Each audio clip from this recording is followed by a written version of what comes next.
10 tips that could save your life. If your house ever smells like fish for no reason, 9 out of 10 times it's because there's an electrical fire. Lying flat on your back is the best way to survive a falling elevator. If you ever wake up to the smell of gas, do not turn your light switch on, you could blow up your whole house.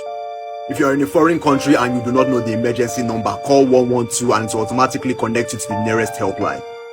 If a tornado looks like it's not moving, it's actually moving towards you. If your hair suddenly stands up, duck and cover because you are about to be struck by lightning. If you ever fall off the edge onto the tracks, don't try to crawl back up.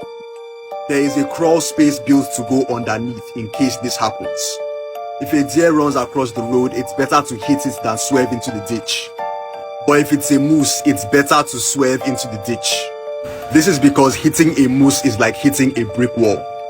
Even if you have no cell service, you can still dial 911.